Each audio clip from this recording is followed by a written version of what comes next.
दोस्तों, कहानी पूरी सुनिएगा, आपको बहुत पसंद आएगी। नमस्ते दोस्तों, मेरा नाम चांदनी है। ये कहानी मेरे दादा और मेरी मम्मी की है। मेरा परिवार छोटा सा था। मेरे दादा, जिनकी उम्र साल की थी, मेरी मम्मी जो 26 साल की थी, मेरा बड़ा भाई अविनाश जो 24 साल का है और हैदराबाद में नौकरी करता है, और मैं 21 साल की चांदनी। मेरी दादी की मौत 12 साल पहले हो चुकी थी। वह एक हादसे में चली गई थी और उसके बाद से दादा अकेले रह गए थे। मेरे पापा भी हमें छोड़कर जा चुके थे। मैं तब सिर्फ 8 साल की थी जब वह एक बीमारी से गुजर गए। मेरे दादा का नाम हरिशंकर है। वह लंबे चौड़े थे, उम्र के हिसाब से मजबूत। उनकी भूरी आंखों में एक गहराई थी और उनकी आवाज में एक अजीब सा आकर्षण। लोग कहते थे कि वह जवानी में बहुत हैंडसम रहे होंगे। मम्मी का नाम मंजू देवी है। वह बहुत खूबसूरत थी। गोरा रंग, लंबे काले बाल और एक मुस्कान जो किसी का भी दिल जीत ले। वो उदास रहती थी, शायद पापा की याद या शायद कुछ और। लेकिन सच तो मुझे बाद में पता चला। जब मैं कॉलेज में थी, पहले साल की पढ़ाई कर रही थी। अविनाश हैदराबाद में था पिछले 8 महीनों से, लेकिन उसकी गैर मौजूदगी में घर में एक खालीपन और बढ़ गया था, और शायद यही खालीपन दादा और मम्मी को एक दूसरे के करीब ले आया। ये सब पिछले 8 महीनों से साल की बात है। मार्च का महीना था, गर्मी शुरू हो चुकी थी। मैं कॉलेज से थक कर घर लौटी थी। उस दिन मेरी एक क्लास जल्दी खत्म हो गई थी और मैंने सोचा कि घर जाकर थोड़ा आराम करूंगी। घर का दरवाजा खुला था, जो थोड़ा अजीब था क्योंकि मम्मी हमेशा उसे बंद रखती थी। मैंने अपने जूते उतारे और चुपचाप अंदर चली गई। घर में सन्नाटा था। मैंने सोचा शायद मम्मी बाजार गई होंगी और दादा अपने कमरे में होंगे।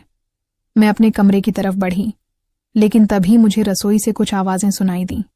हल्की हल्की हंसी, कुछ फुसफुसाहट। मैंने सोचा शायद कोई पड़ोसी आया होगा। मम्मी को हंसते हुए मैंने बहुत दिनों बाद सुना था, तो मेरे मन में एक उत्सुकता सी जागी। मैं चुपके से रसोई की तरफ बढ़ी। दरवाजा थोड़ा सा खुला था और मैंने अंदर झांक कर देखा। जो मैंने देखा वह मेरे लिए किसी झटके से कम नहीं था। मम्मी रसोई में खड़ी थी। वह चाय बना रही थी और उनके हाथ में एक कप था। उनके ठीक पीछे दादा खड़े थे। उनकी बाहें मम्मी की कमर पर थी और वह धीरे धीरे उनके कानों में कुछ कह रहे थे। मम्मी हंस रही थी।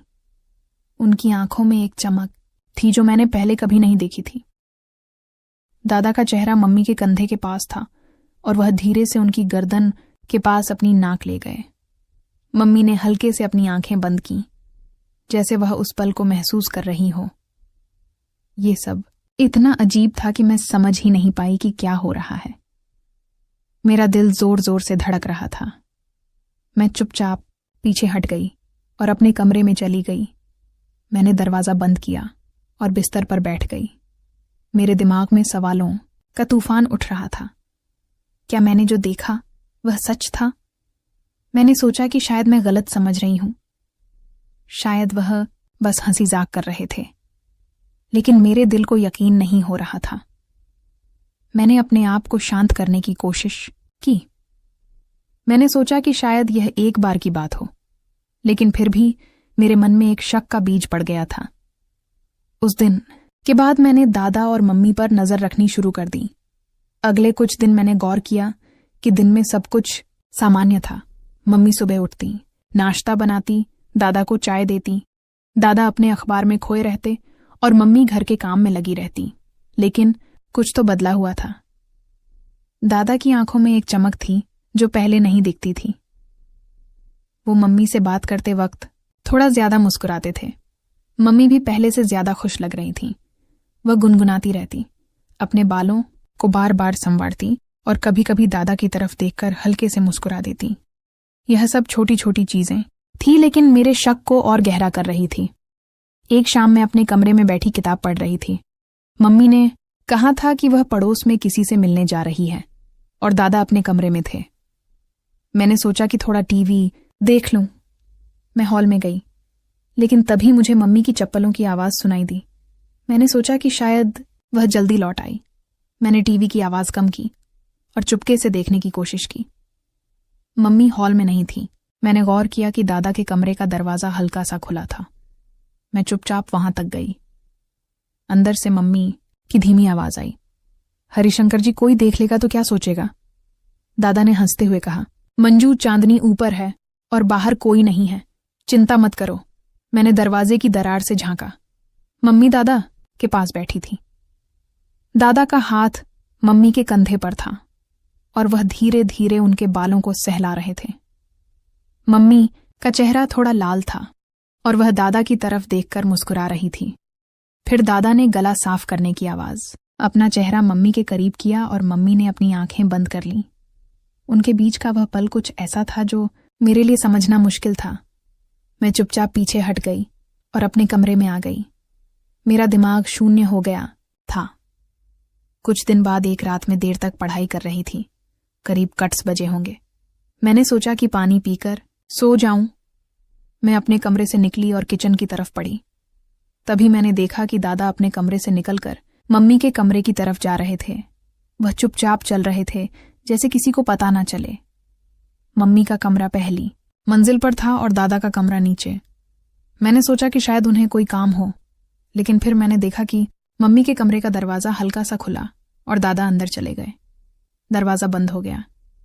मैं वहीं सीढ़ियों पर खड़ी रह गई। मेरा दिल फिर से तेजी से धड़कने लगा। मैंने हिम्मत की और चुपके से मम्मी के कमरे के पास गई। दरवाजे के नीचे से हल्की रोशनी आ रही थी। मैंने कानों को दरवाजे से सटा दिया। अंदर से हल्की हल्की बातें सुनाई दे रही थीं।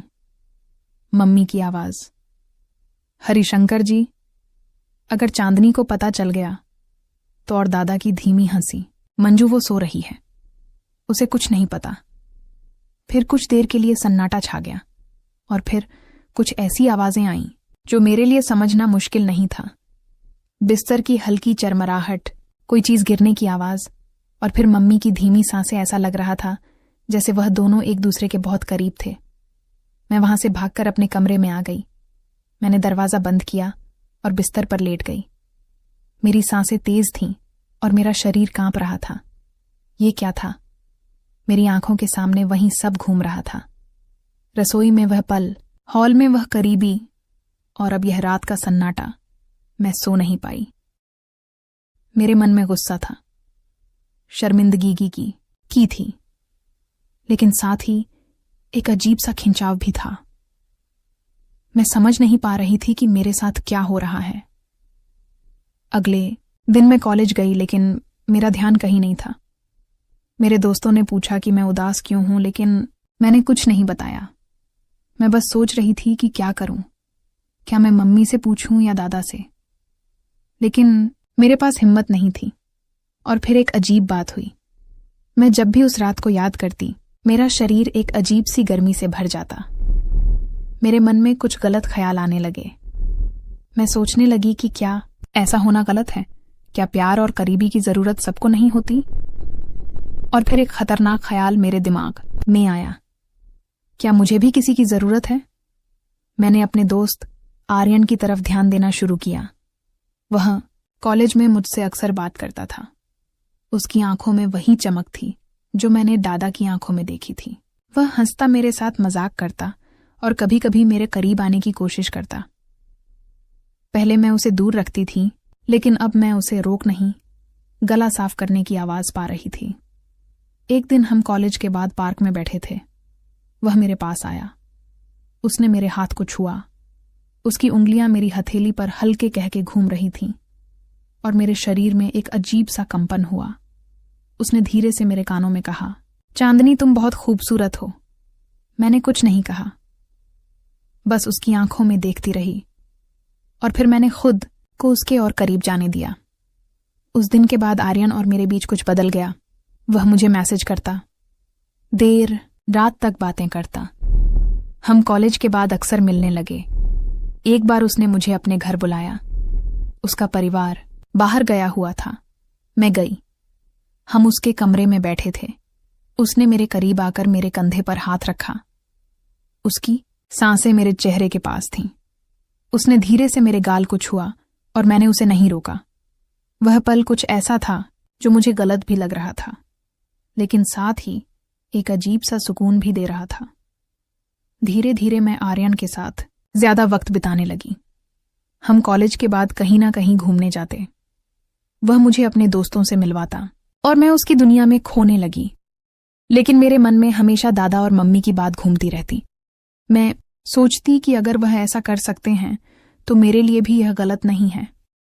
मैंने खुद को समझाने की कोशिश की कि यह सब सामान्य है, लेकिन कहीं ना कहीं मेरे अंदर का एक हिस्सा चीख रहा था कि मैं गलत रास्ते पर जा रही हूं।